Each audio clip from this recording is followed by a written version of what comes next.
Hello, everybody, and welcome to the latest episode of Tales from the Fandom. Today, we are talking about a singular fandom, and I am so excited to get to talk about this fandom because it's one of my originals. I feel it's one of the OG fandoms for me, your host, and I am joined from the Twitterverse with Suzanne Noble. And Suzanne, we are here. We're going to be talking about Star Trek. Yeah, I'm excited. I am so excited. Like I said, Star Trek is one of my original fandoms. Lord of the Rings came first, but Star Trek came probably a year or two after I got into that. So I've been sci-fi fantasy my whole life. Yeah, me too, actually. Yeah, Lord of the Rings. Lord of the Rings was also one of my first fandoms, so yeah, absolutely. I guess, as we're going to talk Trek, there's a lot of Trek out there, Oh yeah. whether it's the original series to like Discovery and Lower Decks and Prodigy, that are some of the current offerings out now. But where did you get your start in the Star Trek fandom, and how? So my parents sat me down in front of the TV all the time when I was little, and we watched The Next Generation. So that was my first entry into the Trekverse, which was awesome. It was a really good first Trek. I didn't watch a ton of the original series until later, and I still haven't seen all of it. But yeah, TNG is my first love with Trek. So I was actually lucky enough to go to Dragon Con and be at a panel that Patrick Stewart was on, and he's so lovely, and it was it's really cool. But yeah, TNG was my first real Trek love. That is awesome. I know I started with my friend introduced me to Star Trek a very weird way because we went to go see Undiscovered Country in the movie theater, Star Trek 6, with the Nice. OG cast, but also we were watching Next Generation, and it was very confusing to young David because Michael Dorn is playing Worf in Next Generation, but he's also playing essentially like a family member, I believe, like of the House of Moog or something along those lines in Star Trek 6. Yeah, And yeah. it's like I was confused, but I started falling in love with Star Trek. Star Trek was one of those things where I was like, I went all in. Like I'd buy the TV guides and keep them. I think I still have some. Trek conventions, everything. Like I got hooked. That's really cool. It's weird because I actually I loved Star Trek when I was younger, and then my mom watched Voyager when I was about 14. She rewatched it. So I fell in love with Voyager later, but that was my first taste of it. I hadn't actually seen a ton of it. But I really got into Star Trek again when I started watching Voyager over the pandemic. So I just immediately got hooked to it. I'm going to my first convention in March, hopefully, depending on the COVID situation. I'm Right. still assessing that and assessing, how much damage. But no, I really really love it. But yeah, TNG was my first sort of glimpse into the Trek world, and I'll share an embarrassing personal story because I think it's funny. When I was 4, I could do Star Trek trivia. Like I could, I knew all the characters and everything. And so my dad's friend would quiz me on it all the time. But Beverly Crusher was my first imaginary friend when I was 4. And I think it's because I thought she was pretty and I thought she was smart. And so she was my first imaginary friend as a kid. And I think I called her Blue Doctor. So that's my first Trek experience. And yeah, I stand by that. I stand by 4-year-old me. Oh, that's wonderful. I mean, I'll go ahead and I don't have like an imaginary friend story for Star Trek because I was a little, I got into it when I was like middle schoolish Oh, I gotcha, age. yeah. But so I used to do bowling league every Saturday, okay? And I used to do the bowling league, and whenever I would bowl, I would pretend that the pins were a Klingon bird of prey, and I was firing a photon torpedo, at them and trying to blow the ship up, and that was how I bowled. That's amazing. I bet. Yeah, that's a lot of strikes. Must defeat it. That's I, awesome. I did my best. I'd always like, whenever it'd have like the split, like the 7-10 or whatnot, I'd always be like, those damn wings. Like it's always the wings. That's awesome. Oh, I love that.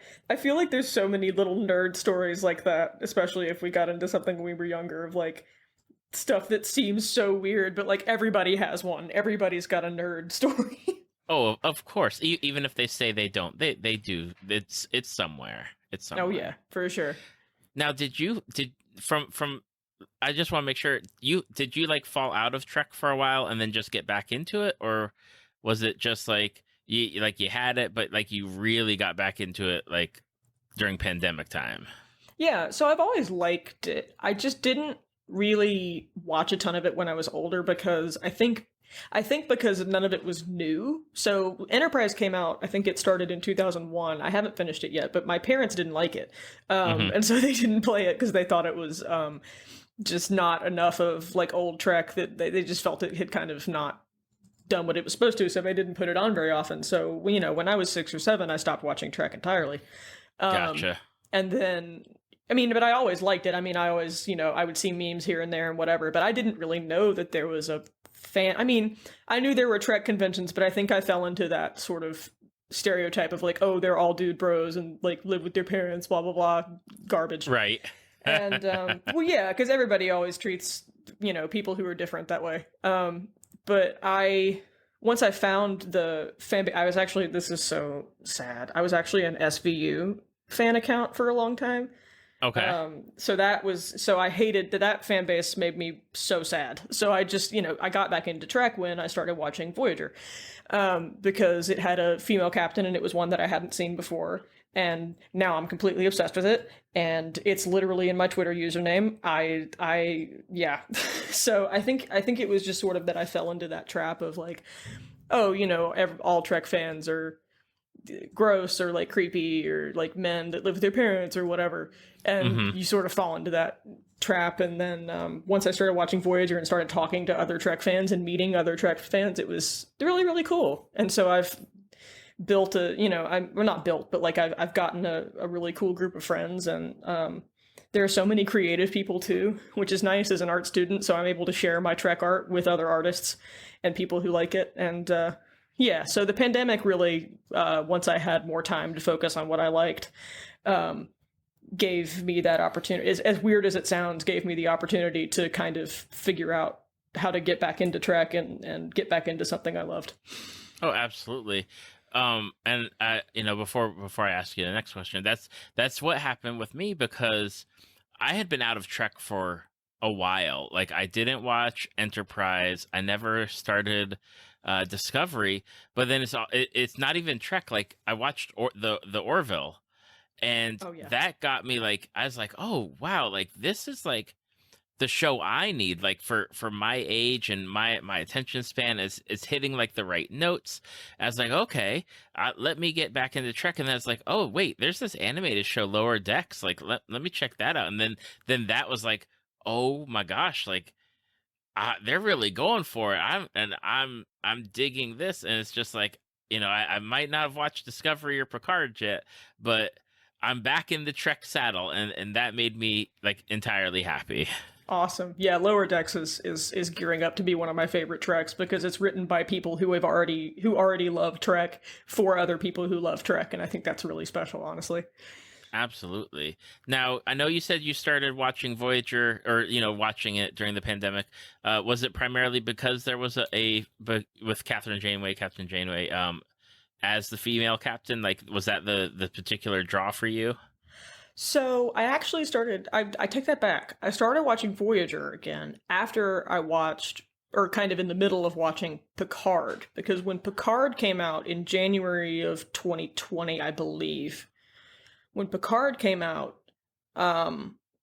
I realized, like, I got back into my love for TNG, and my parents watched it with me, and it was really, really cool to sort of have that little blast from the past. But I loved 7 of 9. And I had already seen 7 in Voyager when my mom watched it. I hadn't been watching it with her that much. Right. But I was like, okay, I love her character here. I want to see where that came from. And then I knew Kate Mulgrew from Orange is the New Black, which I didn't finish, but it was just kind of weird. It's like, oh yeah, no, that's totally her. Why didn't I make that connection? But I went and watched Voyager and just totally fell in love with it. I thought, I'm going to watch it for Janeway and for Seven, and I totally did. But there's so much about it that I like, and also so much about it that I hate, and I'm able to like talk crap about it all the time. But yeah, no, I was on a podcast recently talking about how much I hate Neelix. I just can't stand him. I'm curious now because I've seen some topics of like, there's always some stuff regardless of character. Mm-hmm. But what's up with Neelix? Why you have the hate? Why do you have the hate in your heart for Neelix? And here's the thing, I'm always so scared, and it won't happen, but I'm always so scared like the actor's going to listen. Like, I love Ethan Phillips. He seems so nice. He seems really cool. Great actor, did a great job. I just hate Neelix so much. Mm-hmm. I think to me, he's like the Jar Jar Binks of Voyager. He is. I don't like him. I think partly it's not so much Neelix as it is the way that they wrote him, because right. With Kes in Voyager, Kes is part of her species is that they only live to be about 10 or 11 or something like that.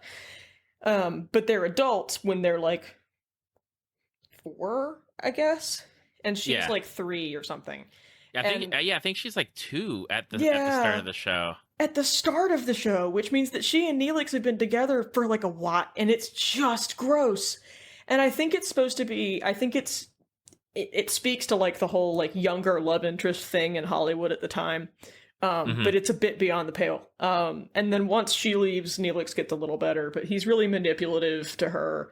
And it's painted as like a quirky thing, like a quirky, like, oh, men get jealous thing. But like, it's just gross. I don't like it.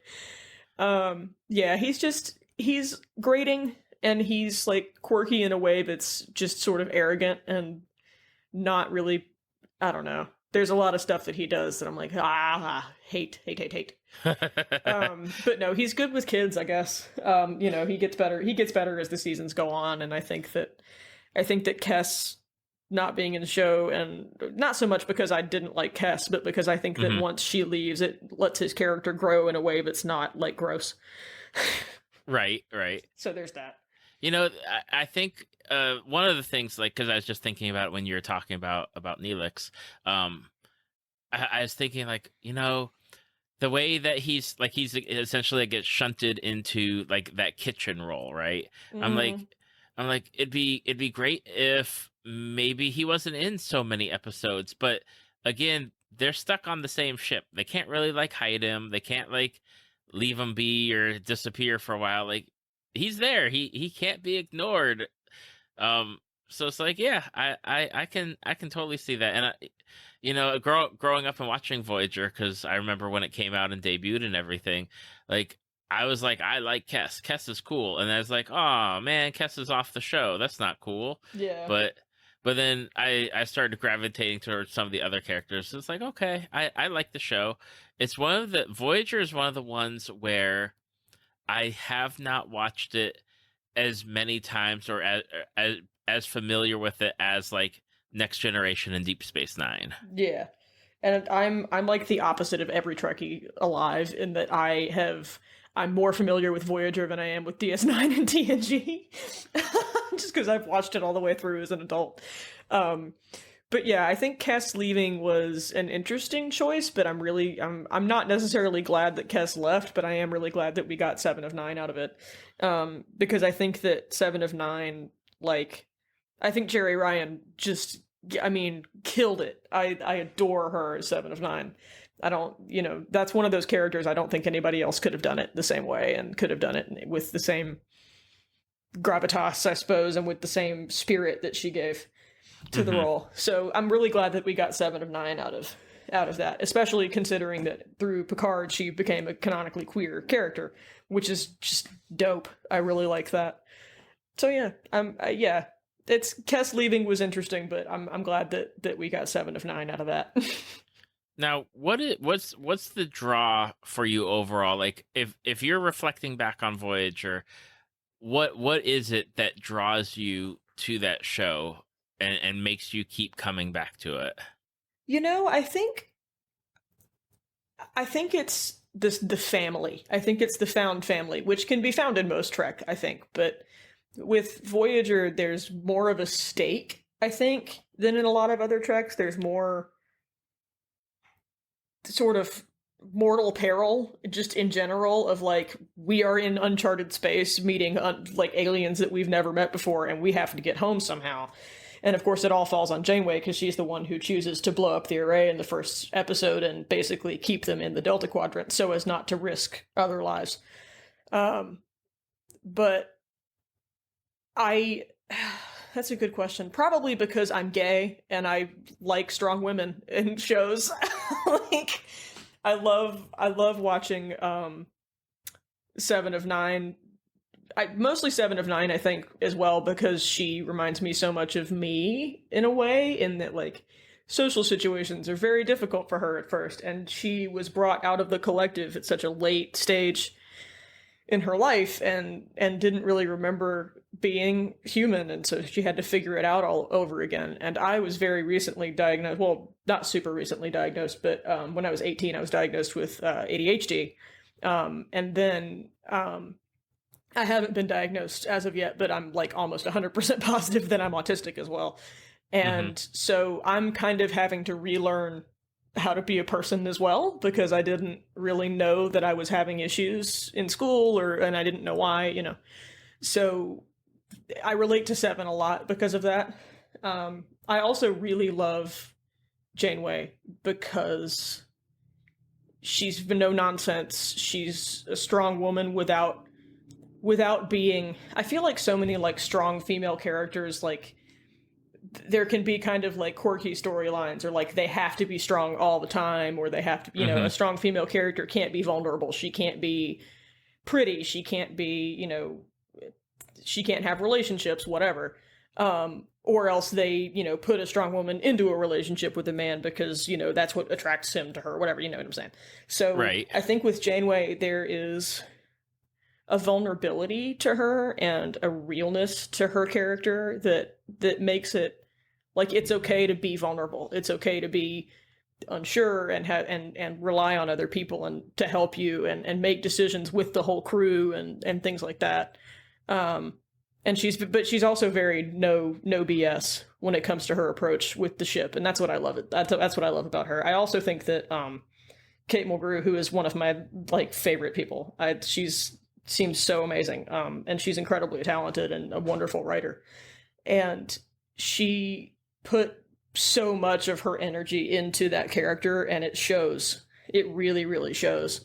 And Janeway just is awesome, and I think that's why she resonates with so many women, especially in the Trek fandom, just because she's a strong female character without being somehow diminished by it. She can be vulnerable, she can be feminine, she can be masculine, she can be whatever she wants to be, and it's still genuine, and it's still her, and I really like that about it. So I think that's why I always go back to Voyager. There's a lot of strong women in that show.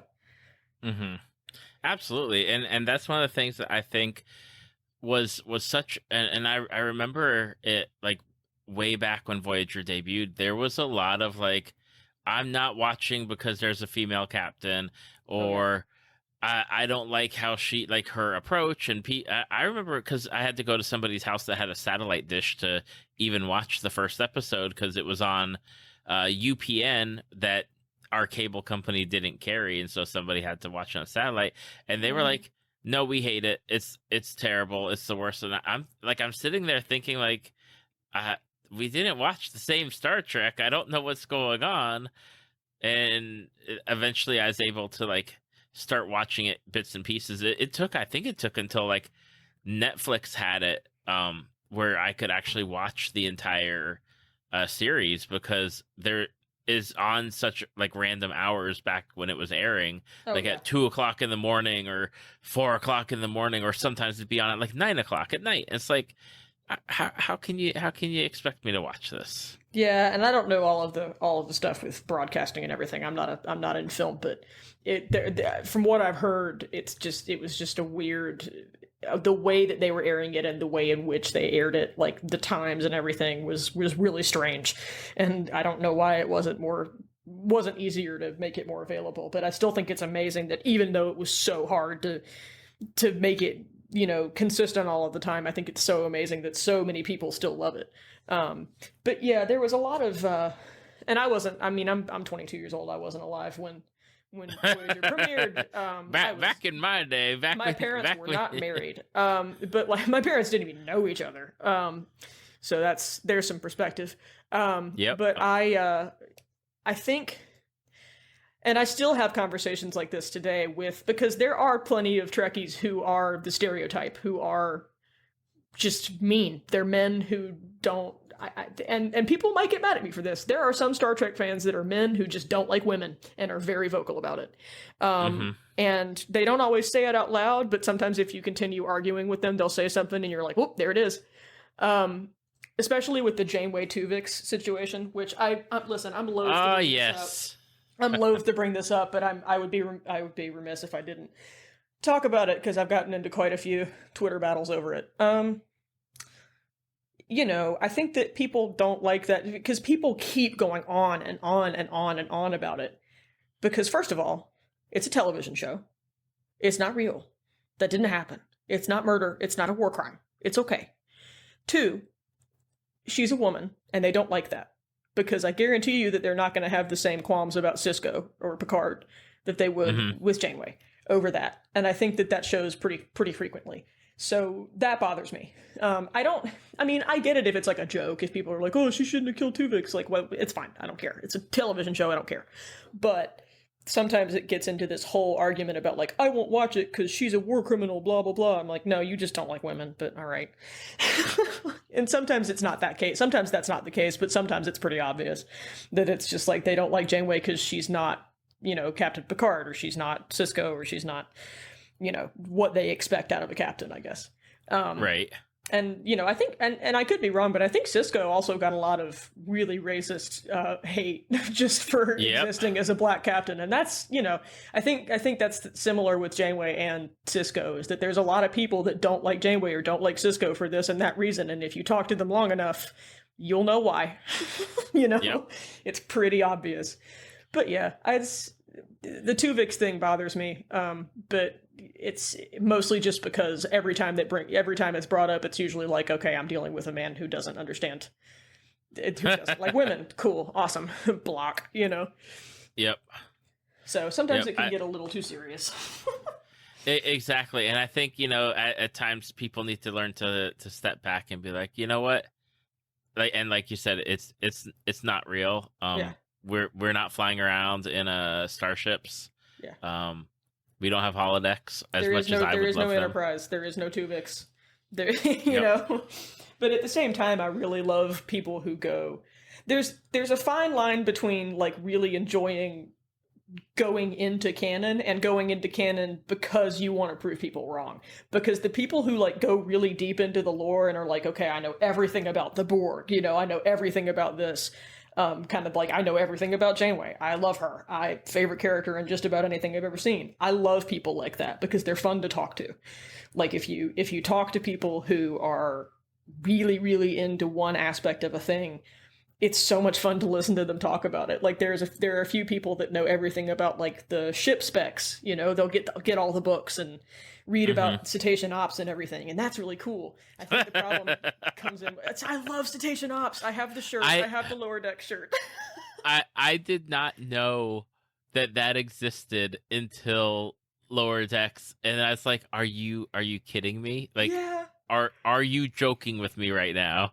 It was so much fun. It's so funny. And I love that Rutherford like understands them. Rutherford's like buddies with the whales.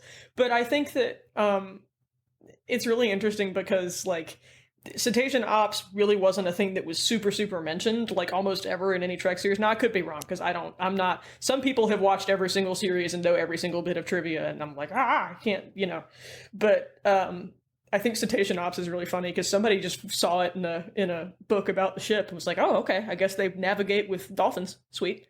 Cool. And I just think that's so awesome. That's why I love Trek so much, I think, now, is because there's so many little Easter eggs, especially in Lower Decks, and even in Prodigy, which, oh boy, I love that show.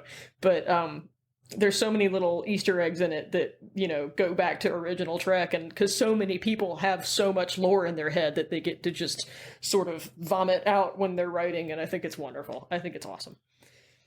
Now with Voyager, I know Janeway and Seven are like your two, like they're up there. Yeah. But is there someone that you're like, you know what, I love them, like I gotta give them my love too? Because there's always jokes, whether it's like Harry Kim or people like B'Elanna. Mm-hmm. But is there somebody that you're like, you know what, I like them, they're cool, they deserve more love? Tuvok. I love Tuvok. He's an annoyed dad, and I love him. Because like he doesn't show emotion. What I love about Tuvok is that he's one of the first Vulcans that we see really that, or at least that aren't like side characters. Spock is half human, so he has these Right. human things to grapple with. But Tuvok's just straight up like a Vulcan. Like he's done all the I can't think of the terms for it, and there are going to be Vulcan enthusiasts out there that roast my ass. But like he's done the training and it suppresses his emotions, but he also has moments that he is bluntly sarcastic, but not in a way that's emotional, if that makes sense. Like it's not illogical. Like at one point he and Harry, in the Omega episode, he and Harry Kim, whom I also adore. By the way, the day we're recording this is actually Garrett Wong's birthday. Happy late birthday, Yes, sir. it is. But anyway, so they're talking about the Omega thing, and Harry says, "You want to know what I think?" And Tuvok just says, "No." And it's not emotional. He's completely logical about the way that he talks to everyone, but there's humor in his bluntness. I kind of like I liken him slightly to Captain Holt, if you've ever seen Brooklyn Nine-Nine. Yes, because there's not emotion there as much as there is direction, and just sort of I don't want to talk to you right now, but I'm gonna be really nice about it type of thing. Or I'm gonna be blunt about it, and we're gonna move on. And I love Tuvok. And the thing about it that's so funny to me is that, like, Tim Russ, from what I can tell, is just hilarious. And I don't know how he managed to be that just like straight-faced about it, but I love that he was able to give that sort of like comic edge to Tuvok, even completely emotionless, was able to give just this perfect like annoyed dad of the ship energy. I love Tuvok. I don't think he gets enough love. He's the best. And Harry Kim, because, he deserved so many promotions so many times. He can translate Borg language. He literally saved Seven of Nine's life. He goes back in time 20 years later to save Voyager from his own mistake, and he's still an ensign. And I know everybody talks about that, but I just don't like it. I don't like it. I think I saw Garrett post it. Is either on Instagram or Twitter, and it is like he's wearing a shirt with his With like all the pips? one yeah. No. It's like okay. It's like okay, Yeah, I drew that. Oh no. Yeah, that was because a friend of mine and I were talking about it, and they called him Super Extreme Admiral Captain Harry Kim. And because Garrett Wong has talked about like his ideal episode of Voyager would be Harry Kim like sleepwalking and stealing everyone's rank pips. So it was like 2 a.m. and I drew that, and he liked it, which was so funny to me because it's the worst thing I've ever made. But it was sweet. But yeah, I think Tuvok and Harry deserve more love. Harry he's just a nice guy. He's just a dude, He's just living. He didn't sign up for that. That's like his first mission. He just wanted some points with the Admiralty or whatever. He's probably like Boimler going in like, all right, I can do this. And then it's like, okay, I'm not going to see my family for 10 years. Sweet. Oh boy, poor Harry. Now, you mentioned Lower Decks, and even before, like when we started talking, you said like Lower Decks may become one of like your favorite like Treks. Why is that? Like what? Because I know why I'm drawn to Lower Decks, but what's drawn you to Lower Decks? Well, I mean, I'm an art major, so I anything animated I love. Anybody that says you're too old for cartoons is lying. That's not true. I think some cartoon shows can be really good. And I think that seeing Trek in that new format, like that, seeing it in that animated format, really made it different. And then also having the writers, and Mike McMahon is a genius. And I just think that so many of the little tiny Easter eggs in it, and they're so, it's Trek based on Trek to me. Mm-hmm. I think that there's so many little things that are aimed specifically at people who like Trek. It's because the writers also like Trek and have watched it and grew up with it like we did. And I think that there's so much about it that's just, it's so funny. I think my favorite episode is it's called Much Ado About Boimler, where, he gets put into phase by the transporter, and he and Tendi and her and the dog have to go to the farm. It's just, it's wonderful. It's so well written, and it's so funny. That one and the one with Tom Paris this season. Oh my gosh, yes. Where he drops out of the vent and goes, "I do exist." It's so funny. And I love it. It's written by people who love Trek as a love letter to Trek, and it just so happens to be licensed by CBS. And I love it. I absolutely adore it. It's almost like watching a really, well, it's better than the fan film, but it's do you know what I mean? Like it's like watching just if CBS licensed a fan film. It's like what it's watching. Absolutely. It's what it's like watching it.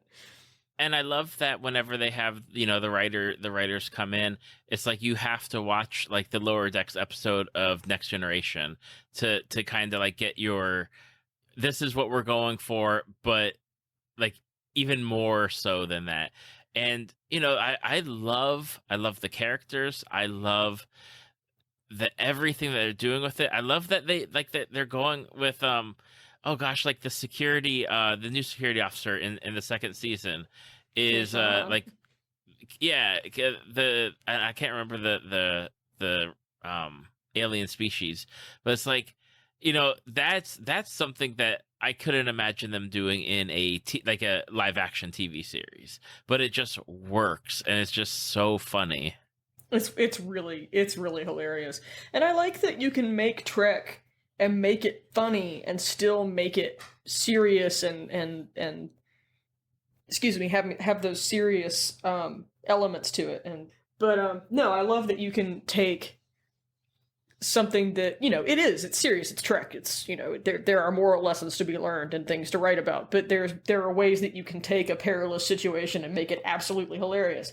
And I love that so much. I also really, really love Mariner as a character. She is me. I love her. I'm somewhere in between Tendi and Mariner, in terms of just general energy. But no, it's great. It's really fun to see people who love Trek be able to do what they love and be able to write about something that they love. And, and I also think a lot of it reminds me of the Lower Decks episode of Voyager, because remarkably there is one. It's sort of Janeway taking the worst, or quote unquote worst, I think they're just sort of the least proficient ensigns that are in Lower Decks on a mission with her, and it's a nightmare, and it's, but it's funny. It has moments that are funny, and I think that and the Lower Decks episode of TNG probably were like, hey, we could do something with this, and it's just, it's brilliant. I love it. It is. I think like with the second season, I was really, I mean, I got to the last episode, I was like, wait, no, like how can we be already here? Like I need more, like, because they're doing so well with the stories that they're laying and putting out there. It's like, dang, like I need more of the show. It's like Star Trek crack. It's ridiculous. Like the thing about it that I think is really successful is that it's not necessarily, it is episodic at its core. Like they have a new mission every time, but they still build the characters as the show goes on, which to me is reminiscent of like TNG or most old Trek, which I think I absolutely love. And I think that a lot of the new Treks and Lower Decks, Discovery especially, but Lower Decks gets some of the hate from old Trek fans just because it's different. it's not what they grew up with, but it's written by people who grew up with it. So, why, and there are a lot of people that don't even give it a chance. And that makes me sad, because I think that if you can't enjoy Trek in all its forms, or at least, critically, look at it critically and not be a jerk, it takes some of the fun out of it. But I think Lower Decks does not deserve some of the flack that it gets, because it is so good. And I guarantee if people just sat down and watched through the first few episodes, they'd fall in love with the characters like I did. So, I hope some of that goes away. Now, before because we're going to jump to Discovery in just a second, but I did want to mention, because you brought up, and I'd also mentioned earlier, Prodigy is something where, like, I had heard about it, and I had seen some of like the artwork that they're using, and I was like, I don't understand it. I think it's like airing on Nickelodeon. Like, I watch it on like the Paramount Plus website, but I was like, okay, if they're like doing a Trek geared towards like kids, or the preteen audience or whatnot, I was like, okay, that could work. And I watched it, and I was really blown away by the art, and I love the concept of they're not in Starfleet. And that's a fascinating idea of, like, finally we're getting shows and concepts of, hey, let's try something. Yes, we exist in the Star Trek universe, but these people aren't in Starfleet. They just happen to have a Starfleet ship. Yeah, no, I love that. And I love that Prodigy is in the Delta Quadrant. And I love that you can create all of this new lore, and there are so many new, there's new species that we've never seen. There's new, there's Murph, whom I love. And I think it's great. I think it's great that Janeway's back. I think that's the perfect captain to be a training officer. She had enough. The thing about Janeway that I love more so than I like Picard or, any of the other captains, sorry. No offense, but Janeway. And so she is, again, as I mentioned, like that strong, but still empathetic, still caring captain. She cares about her crew in a way that is very different from a lot of the male captains. And that's fine. I mean, there's nothing wrong with saying that she's different as a captain, because she is. But I think she's the perfect captain, especially considering that she was in the Delta Quadrant for 7 years to train new cadets in the Delta Quadrant. I mean, obviously we don't know too much about that yet, but I think it's awesome. I think it's wonderful that she's back. And I also think it's great that we have a show that is it's animated, but it's not just like Lower Decks where it's just where it's animated, but it's also got these beautiful painted backgrounds. It's got all these this gorgeous animation style that I absolutely love. And so we get to see artists who love Trek work on Trek. And that's different. That's new to me, because in live action, there's not as much, there's plenty of opportunity for it, but not in the same way. And so to see animators who love it be able to put their own spin on it, and background artists and things like that, is really amazing. And I really can't wait. I hope that I'm able to share it with my next door neighbors. Have a kid who really likes space, and I hope he watches Prodigy, because he's super cool. So it's really cool to see it inspire new generations of Trekkies rather. But it's great. I love Prodigy a lot.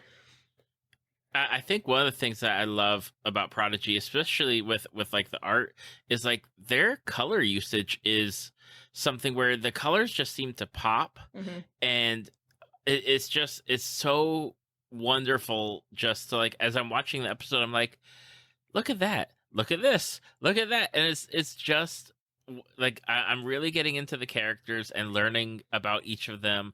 I love Janeway. I love like Janeway's like sassiness that she has. It's like, okay, you're only a computer, and and only like the hologram, but let's see what you can do to fix the ship. And it's like, okay, let's get it. Exactly. And I think that, I mean, it's just a sensory wonderland watching that show. It's bright, it's colorful, it's fast paced. I think it's everything that kids would want out of a show like that to keep their attention and things like that.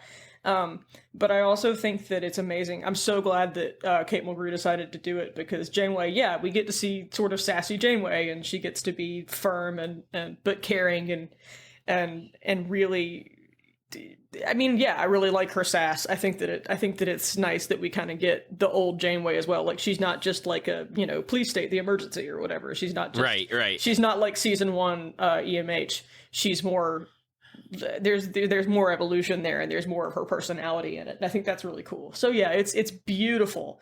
And Dan and Kevin Hageman, both just geniuses. Thank y'all. It's a wonderful show. It's great.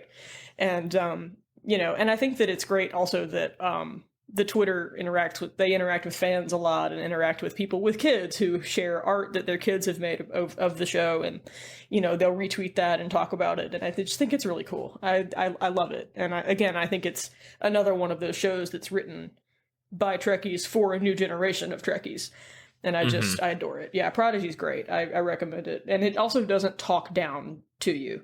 I think that people were wary of a kid's show because, like, oh well, it's going to be too silly, or it's going to be, there's not going to be enough peril or whatever, but it doesn't talk down to adult viewers at all. I genuinely think that you can enjoy it whether you're 6 or 60. It's wonderful. I adore that show. Now, moving from like Lower Decks and Prodigy to the one that I like, because there's lots of Treks, and I think I said I haven't watched Picard, but Discovery is one of the ones where I'm shocked that I haven't watched it, but at the same time I do not know. I swear to, like, I have Paramount Plus. I pay for it, but it's like I don't understand why I can't click the button to watch Discovery, and I don't know what the block is. I want to watch it. It sounds cool. I love what they're doing, because I've read enough Wikipedia stuff to like understand a little bit of what's going on, but it's like, I don't know. But what, like, when Discovery launched, like, were you into it? Was it something where you're like, oh, another Trek, let's just see what's going on? I think that I got into Discovery when they were already in season 2. I think. I can't remember, but I'm almost positive. So I watched the first few episodes and just got hooked. I loved it immediately. It was something new. It was different. It was crazy. It had actors that I knew and that I loved. And so like Jason Isaacs is in the first season and possibly further. I haven't seen the first couple seasons in a while, but I he does a great job, and there's just so many really amazing characters in it. And I think that the problem I have with Discovery is that not the show itself, but that so many people just talk crap, and it's sad to see people be that mean, I guess, about it. And I think that it probably echoes some of the same stuff that happened when Voyager came out and when DS9 came out, because of course there's a lot of people that'll talk about Michael Burnham in a very, very, very racist way, and it's obvious and it's there. So I think more people need to give Discovery a chance. But I can see why some older Trekkies might not like it as much, because it's less episodic and more of like a drama, I guess. It's different from a lot of other Trek in that it's not so much episodic. I mean, there are a few, like, there are different perils every episode, but they all sort of come into the main peril, over the season. So I think that Discovery is different in that way, but I think that it drew me mostly because of, I love Tilly very much, so much. I love her. I love Michael Burnham. I love how complex she is. And the thing is, a lot of people complain about her crying too much. I like that the characters in this show are people.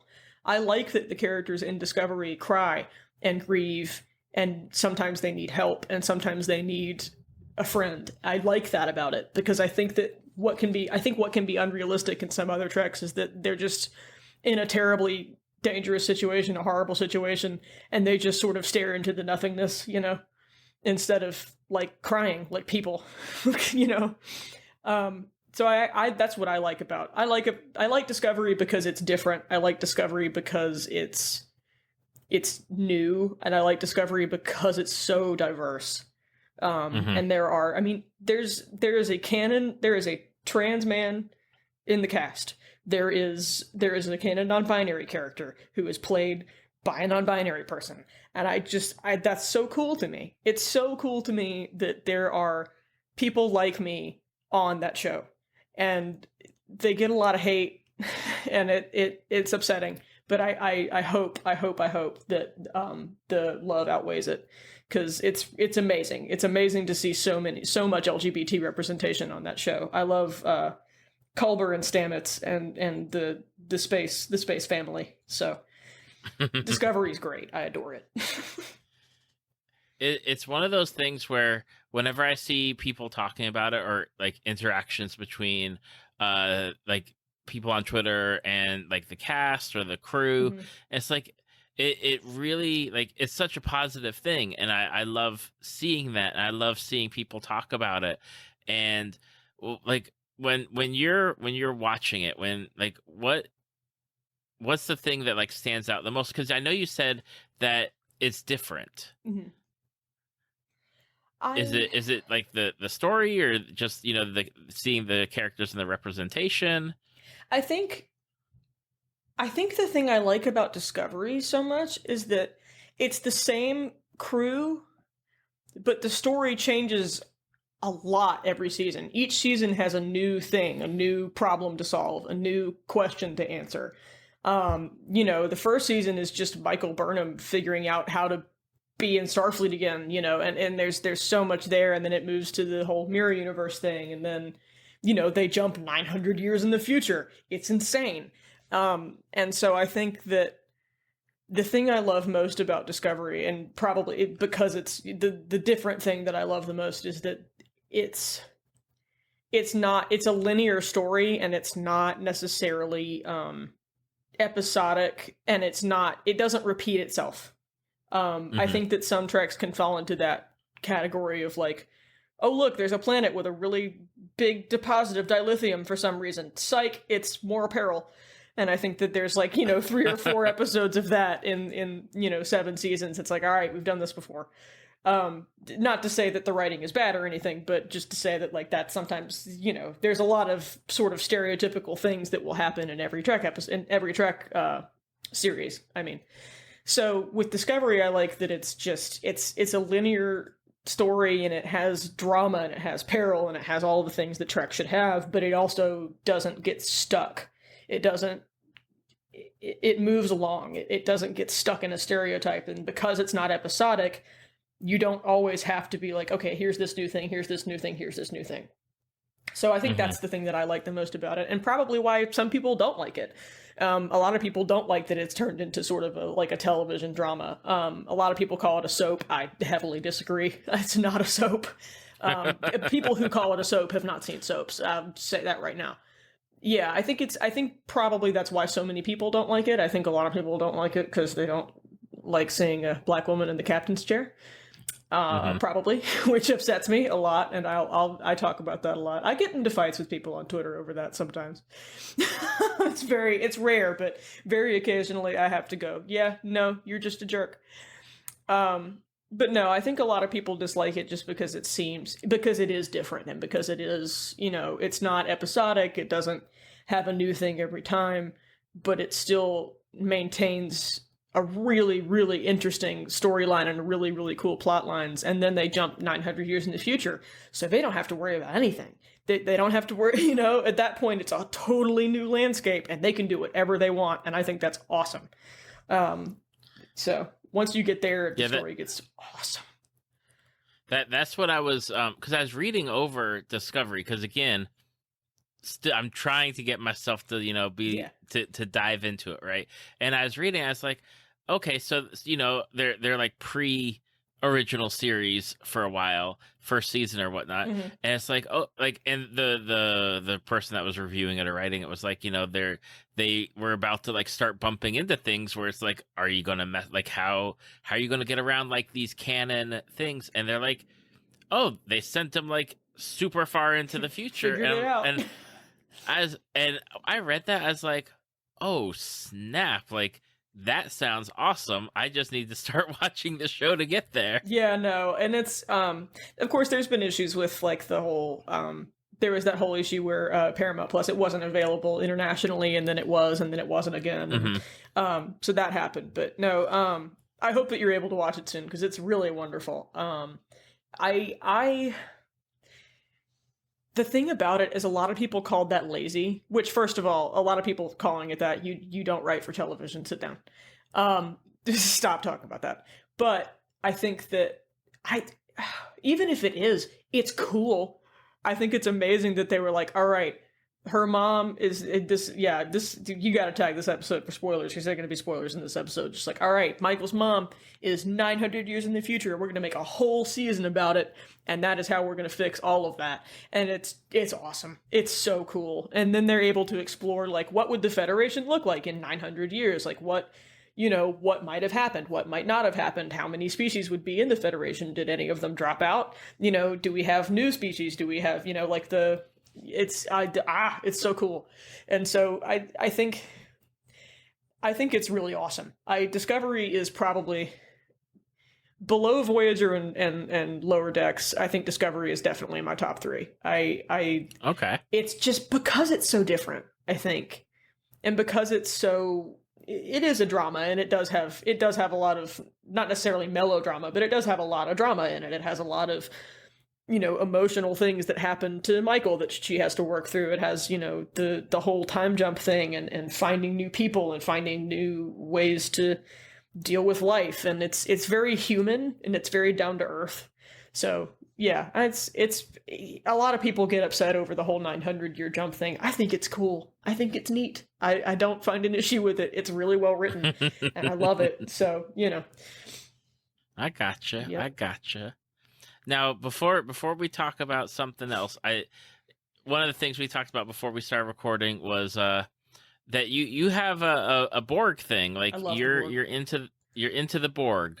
What is it about the Borg? Why do you love the Borg? What's up with Borg culture? Ooh, just out of curiosity. I love the Borg. I don't even know. It's part of it is 7 of 9 and the whole XB concept in Picard, especially when the whole thing is that Hugh is running the Borg Reclamation Project, and that's just, it's so cool. It's so cool. I love the XB stuff because you learn more about the Borg through the people who are liberated Borg, and so you're able to, get a gauge of both worlds and stuff like that. But I think they're so creepy, like, the Borg are creepier than zombies to me. They're creepier than like any like supernatural threat, I guess, because they're so like unfeeling. I guess it's less about it. It's more psychological to me than most other sci-fi villains, because a lot of sci-fi villains are like scary aliens with teeth, and those have their merit. Don't get me wrong; those can be really terrifying. But I think what's so scary about the Borg is that it is the absolute antithesis of the Federation. It's this absolute foil of like collectiveness versus individuality, and versus like feeling and independent thought and things like that. So I think one reason I love the Borg is just because this is real cool. I think they're creepy. When I was a kid and I had to watch the episodes where the Borg collective would resistance is futile and everything like that. That all the collective voices that freaked me out when I was a kid, and like gave me nightmares and stuff. But, just the lore is so weird. And, like, the way that they assimilate things, and the green glowing, and the sort of... I don't know if you've seen it, but Lower Decks recently had a Borg soundtrack that they used, like the ship itself. And they made a looping, like, 1-hour ASMR Borg cube video. I did not see that. It's awesome. It's literally just the Borg cube ambiance, like the sound that you would hear in all of the old Treks, and so I genuinely listen to that to study now. I think it's just calming. The soothing cadence of assimilation. But no, the Borg they're creepy, but they're fascinating, and I think 7 of 9, again, going back to her, because she's awesome, Seven of Nine in Voyager having her little regeneration alcove and everything, and you get to see the tech and see how it works, and she gets to talk about it and like what, then because nanoprobes fix everything, and just it's so cool that we have this sort of technology based villain, this sort of synthetic but not villain that even though they're a collective mind and even though they are like a technological species technically, they still get information from organic life forms. They still get new information from different civilizations in the most creepy, evil way. And then, of course, a lot of people get upset about the Borg Queen being introduced because it kind of defeats the purpose of a collective, I guess, because she's like a queen of the hive sort of thing. I think it sort of makes sense because, other than like, they can't, without any sort of leadership, there is no collective. I don't know, that it makes sense in my head. But I also just think Alice Krieg is really cool. I love First Contact. Oh, I love it so much. And seeing her in Lower Decks was really funny. That episode was absolutely hilarious and a love letter to Borg fans, I think. Boimler going into the simulation like, I've read everything about the Borg, I got this. Rescuing the Borg babies. God, it kills me. The escape sphere. Oh man, it's hilarious. And so I just, the Borg are neat. They're freaky weird, but they're just, they're so evil. It's awesome. It was definitely like one of the creations from Next Generation that you like when it was introduced, it's like, oh, okay. And then just as they proceeded down, it's like, oh. Yeah, Wolf 359 and the rest. It's creepy. Yeah, it's definitely a good a good addition to the Trek verse as far as like aliens go, or I can't call them aliens, but the Borg were like a wonderful addition to the pantheon of Trek things. Oh yeah, I think they were a really important addition too, because they're just, we've got the Romulans and whatever, but the Romulans are still at their core people. They still have emotions and quite a few emotions, and they kind of are not really the exact foil of Starfleet, but the Borg are completely uncaring. They do not give a damn. They don't care, because their whole point is that they want to reach perfection. So, I don't really care what you're doing. You will be assimilated. I don't know what to tell you. And so I think that, especially with Wolf 359, like just all of it's and First Contact as well. It's just, they're so different. They're such a complete foil and such a complete antithesis of what Star Trek is about. And so I think they're just the perfect creepy villain. They're just creepy, and they're not necessarily like scary. They're just it's more psychological, that one, and I love that. And I also really like that it can sometimes be a little cheesy, and I like that they can make jokes about it as well, like in Lower Decks and stuff like that. But yeah, the Borg are maybe my favorite sci-fi villain ever. Awesome. Now, apart from the Trek universe, and it's one of the things that you had shared with me, because you shared your Instagram page, is that you also are an artist. I am, yeah. How did that happen? What happened? Where did you start as a youngin', or was it something like high school you got into art and it, like, just stuck with you? Yeah, so I actually still have a baby picture of me when I maybe was like 2 or 3, holding like an Elmo coloring book, which is, that's prophecy. I have been drawing since I was really little. I always loved art, and then I got into portraits when I was maybe 11 or 12. And my dad was an artist when he was younger, and then my grandmother was an oil painter for most of her life, so I sort of learned a little bit from them, and then it just grew from there. So the way that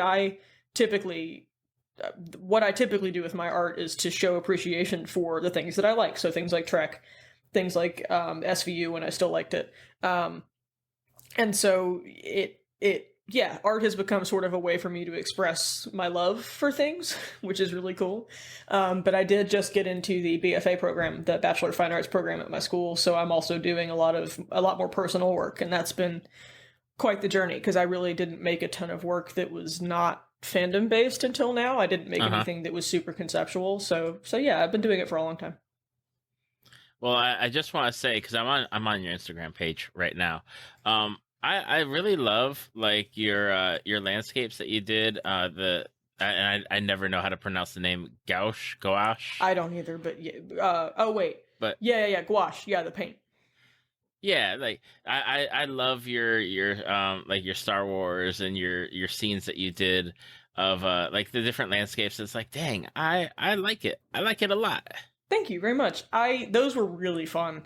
I hadn't actually used gouache a ton before then, but that was my first.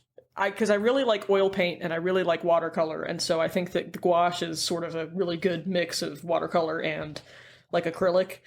So it gave me a new medium to test out with, and I thought it would be great to do some landscapes, but all the ones I were finding were kind of uninteresting to me. So I said, wait a minute.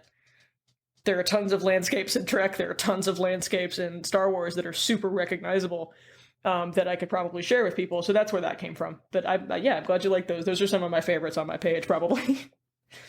Yeah, I mean, I dig the portraiture work too, especially like as I can see, like from when you started, or at least started sharing, further back, and then some of the more recent work, and it's like, wow, like just the progression of like how you captured like the shadow, like, because I'll just say, and I always make a joke about it, I can't even draw like stick people. So just seeing like, shadows and definition and detail, or the lack of detail, and having like the colors there, it's like, dang, like it's always something cool to look at. Thank you very much. Yeah, and there's a lot of art on there. I'm probably going to end up deleting one of these days because it's getting a little old, and I look at it and I go, no.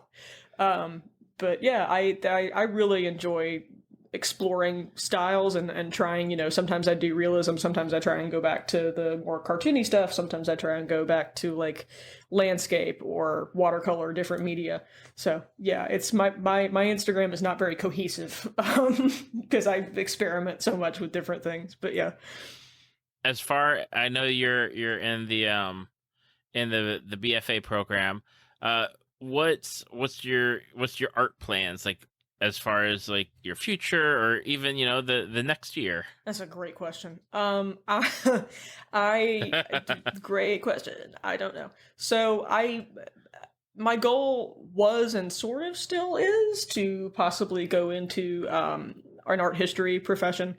But now that I'm getting more into the BFA program, I honestly might want to be a portrait painter. I really enjoy it. One of my best works this semester was a portrait, and it was really fun, and I really enjoyed it and got good reception. And so I think probably dream job probably would be to become an oil portrait artist. That would be like the main goal. But I still want to get some sort of degree in art history, because I'm a huge art history geek, which should shock no one, because I mean, I follow so many different art history profiles on Twitter. But yeah, no, that's probably the end goal, would be to be a portrait painter, but we'll see. For people that have listened to this episode, Suzanne, and they want to find you out there on the great wide world of the internet, what are the best places for them to do so? So I'm most active on Twitter. My handle is going to be Captain Janeway. The first A is an X. I probably should eventually change that. But that's my Twitter handle. My Instagram handle is going to be owl_flight.